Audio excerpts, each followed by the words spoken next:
Hi everyone, welcome back to the channel. So let's start our analysis of Nifty and Bank Nifty for tomorrow.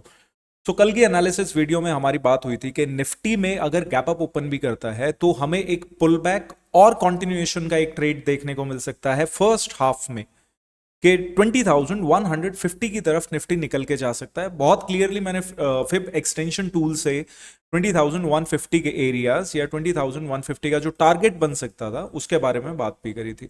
तो exactly वही काम हुआ कि Nifty में एक गैप अप ओपनिंग हुई जो प्रीवियस डे का इनफैक्ट 2 दिन पहले का जो हाई था ऑलमोस्ट वहीं से सपोर्ट उठाने के बाद 20,150 का एक हमें ट्रेड बनता हुआ दिखाई भी दिया था। एंड उसके बाद 20,150 से रिजेक्शन एंड थोड़ा सा रिट्रेसमेंट। अभी भी निफ्टी का जो इंपॉर्टेंट एरिया था या जो कल मैंने आप लोगों से डिस्कशन भी किया था निफ्टी के इंपॉर्टेंट एरियाज का, अभी भी डाउन साइड पे ब्रेक नहीं हुआ है। अभी भी Nifty overall it is on the bullish side, लेकिन एक छोटी सी प्रॉब्लम दिखती है कि डेली टाइम फ्रेम पे बिल्कुल अपने हाईज पे जाके निफ्टी ने एक डोजी बना दी है। This is bit of a concern, but ऐसा नहीं है कि यार बिल्कुल ऑल टाइम हाईज पे जाके निफ्टी ने डोजी बना दी है तो अब यहां से हम सेलिंग के लिए तैयार बैठे और सेलिंग करना स्टार्ट कर दे कल सुबह मार्केट को ले।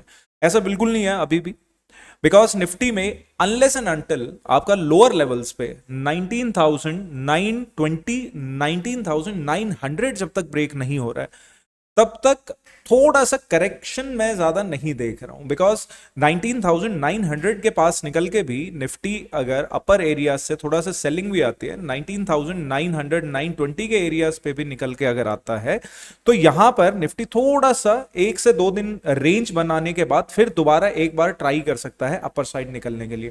बिकॉज निफ्टी का जो एक स्ट्रॉन्ग मूव है अपसाइड पे, आज चाहे निफ्टी ने गैप अप ओपन किया है और थोड़ा सा ऊपर की तरफ निकल के गई है, लेकिन अभी भी निफ्टी में जो ट्रैपिंग मूव है अपसाइड पे, जो ट्रैपिंग मूव था वो अभी तक हुआ नहीं है।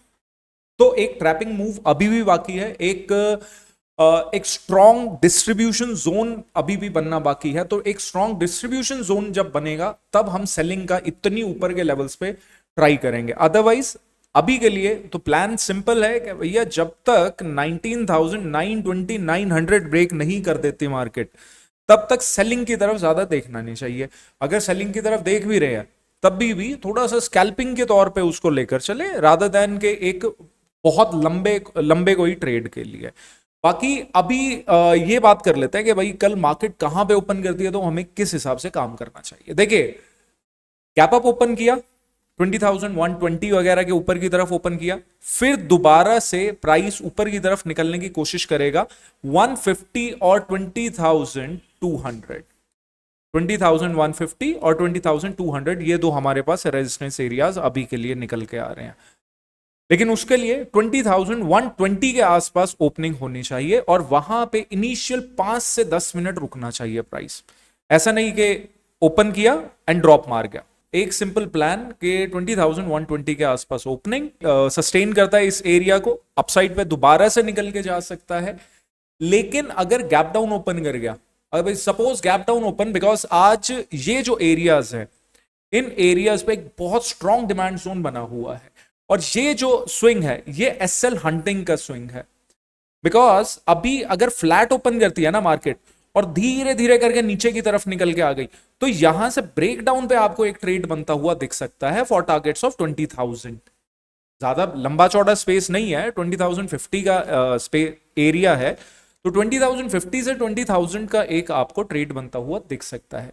बाकी अगर डिमांड जोन की बात करूं, आज ही टेलीग्राम चैनल पे भी जब इन एरियाज पे निफ्टी निकल के आया था तभी भी एक ट्रेड लिया गया था जहां पे मेरा ये व्यू था कि निफ्टी इस स्विंग को अगर ब्रेक कर देता है तो निफ्टी बहुत क्लियरली और फिर दोबारा से डे हाइज पे निकल के चला जाएगा। बट इस एरिया को क्रॉस नहीं कर पाया, यहीं पर स्ट्रगल करता रहा। बट जो प्रीमियम्स थे, प्रीमियम्स डबल हो गए थे, तो it was a decent trade. अभी भी निफ्टी में 20,050 का इंपॉर्टेंट एरिया, अपर साइड पे 20,150 का एक स्ट्रॉन्ग रेजिस्टेंस, लोअर साइड पे 20,000, ये 3 एरियाज काफी इंपॉर्टेंट हमारे निकल के आ रहे हैं अभी के लिए। उसी हिसाब से ट्रेड करेंगे। गैप डाउन, अगर बड़ा गैप डाउन ओपन हो जाता है 20,030 और इन एरियाज पे ओपन हो जाता है, तो मार्केट थोड़ा सा टाइम इसी एरिया में स्पेंड कर सकती है कि अपर एरियाज पे 20,100 हो गया, लोअर लेवल्स पे 19,950 19,900 हो गया, तो इसी एरिया में टाइम स्पेंड कर सकती है मार्केट। तो अभी बैंक निफ्टी पे मूव करते हैं और बैंक निफ्टी देखते हैं कि कल किस हिसाब से ट्रेड कर सकता है। बैंक निफ्टी में भी हमारा बहुत क्लियर प्लान था एक, कि बैंक निफ्टी बॉस अगर गैप अप ओपन भी कर जाता है या थोड़ा सा फ्लैट ओपन भी कर जाता है, तो ब्रेकआउट पे हम क्लियर एक ट्रेड ले सकते हैं कॉल साइड का 46,250 के एरियाज पर निकल के जा सकता है, 250 300 के एरियाज पर निकल के जा सकता है। ऑल्दो ओपनिंग पे बैंक निफ्टी ने काम एग्जैक्टली वही किया जैसा हम एक्सपेक्ट भी कर रहे थे, बट द थिंग इज के जो इसके मेन टारगेट्स थे 46,200 250 के टारगेट्स थे, वो हिट नहीं किए और नीचे की तरफ निकल के आया है। तो यहां पर भी सिर्फ और सिर्फ स्कैल्पिंग हो पाई, कोई लंबा ट्रेड नहीं मिल पाया था। अभी डाउन साइड पे कल भी मैंने एक आप लोगों से डिस्कशन की थी कि कुछ एक एरियाज के बारे में बात करी थी कि 45,600 के जब तक ऊपर है बैंक निफ्टी, यहां पे बाइंग बार बार आ सकती है, अगर 45,600 के आसपास से भी, because this is a demand zone भी है और साथ में इन एरियाज पे ये सब एक रेजिस्टेंस की तरह एक्ट कर रहा था पहले और बाद में जाकर ये सपोर्ट की तरह एक्ट करेगा। रोल रिवर्सल होगा तो यहां पर सपोर्ट मिलने के भी चांसेस है 45,600 पे। अगर कल बैंक निफ्टी गैप डाउन भी ओपन कर जाता है तब भी आई वुड प्रेफर के थोड़ा सा मार्केट को और प्राइस एक्शन बिल्डअप होने दे, उसके बाद सेलिंग के लिए स्टार्ट करें। अभी के लिए सेलिंग वाली मार्केट है नहीं, अभी भी बुलिश एरियाज में मार्केट खड़ी हुई है। अगर बैंक निफ्टी में गैप अप ओपनिंग होती है, बैंक निफ्टी में गैप अप ओपनिंग के केस में बॉस अभी भी 46,200 250 300 ये सारे एरियाज इंपॉर्टेंट निकल के आ रहे हैं। बैंक निफ्टी इन एरियाज पे एक बार अटक सकता है। तो अगर अपसाइड के लिए सपोज गैप अप ओपन भी करता है, अपसाइड के लिए अगर कोई ट्राई करना चाह भी रहा है, तो मैक्स टू मैक्स भाई 250 के टारगेट्स लेकर चले, be on the safer side, 250 के टारगेट्स इनिशियली लेकर चले। अगर 300 के ऊपर की तरफ बैंक निफ्टी सस्टेन करना स्टार्ट करता है, तब जाके बैंक निफ्टी के ऑल टाइम हाईज के लिए दोबारा ट्रेड बनेंगे। So that's it for this video. I hope you liked it and if you did, press the like button और साथ में सब्सक्राइब भी कर सकते हैं चैनल को। और बाकी मिलते हैं कल सुबह लाइव स्ट्रीम में। Till then, bye bye, take care and see you tomorrow.